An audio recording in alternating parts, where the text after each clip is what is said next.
कहीं प्रैक्टिस में पंचकर्म करने से व्यापद ना हो जाए, कॉम्प्लिकेशंस ना हो जाए। अगर ऐसा आप सोचते हो और आपकी प्रैक्टिस में आप पंचकर्म नहीं करते हो तो ये वीडियो आपके लिए है।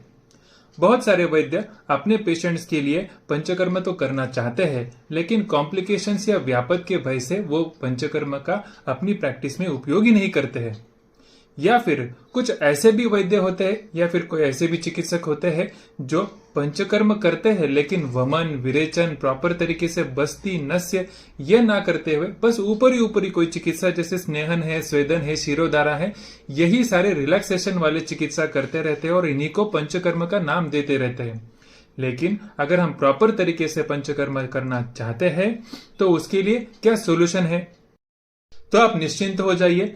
मैं वैद्य पृथ्वीराज उगले, एमडी इन पंचकर्म, आपके लिए लेकर आया हूं एडवांस पंचकर्म सर्टिफिकेट कोर्स। इस कोर्स में आप क्या सीखेंगे? तो इस कोर्स में सबसे पहले तो आप ये जो कॉन्फिडेंस है पंचकर्म करने का वो यहां से आप लेकर जाने वाले हैं। उसी के साथ साथ पंचकर्म का केस हिस्ट्री टेकिंग किस तरह से करना चाहिए, उसमें पूर्व कर्म में रुक्षण पाचन करना है तो वो किस तरह से करना चाहिए, क्यों करना चाहिए, ये सारी चीजें आप सीखेंगे। स्टेप बाय स्टेप हर एक पंचकर्म किस तरह से करना चाहिए वो भी सीखेंगे। उसी के साथ साथ पंचकर्म से ट्रीट हुए पेशेंट्स के केसेस भी आप यहाँ पर हमारे से डिस्कस कर सकते हैं। उसी के साथ साथ जो डॉक्यूमेंटेशन पंचकर्म का करना चाहिए वो भी किस तरह से करना है वो हम यहाँ पर सीखने वाले हैं, ताकि आप लीगली भी अपनी प्रैक्टिस को सेव कर पाए। पंचकर्म कराने से पहले हर एक पेशेंट के कौन से इन्वेस्टिगेशन कराने चाहिए, क्यों कराने चाहिए, ये भी हम इस कोर्स में देखने वाले हैं। पंचकर्म के लिए कौन से मेडिसिन यूज करने चाहिए, किस मात्रा में कैसे बनाने हैं, ये सारी चीजें हम इस पंचकर्म कोर्स में सीखने वाले हैं। बहुत बार मेरे पास वैद्य इस तरह की शंका लेकर आते हैं कि अपने प्रैक्टिस में आप हर एक पेशेंट से कितने चार्ज करते हैं। तो पंचकर्म का अर्थ कारण ये बहुत ही इंपॉर्टेंट विषय है, तो इसके बारे में भी हम इस कोर्स में जरूर चर्चा करेंगे।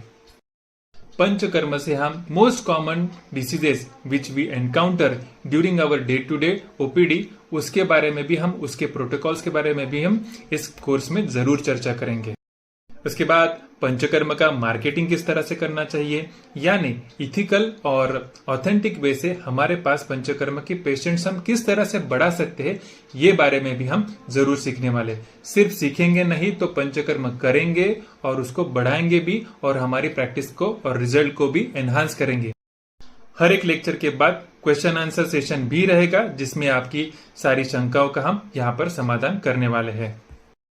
ये कोर्स ऑनलाइन होने वाला है और इसके लेक्चर्स अगर आप किसी कारणवश लेक्चर मिस कर देते हैं तो वो रिकॉर्डेड भी आपको सुनने के लिए मिलने वाले हैं।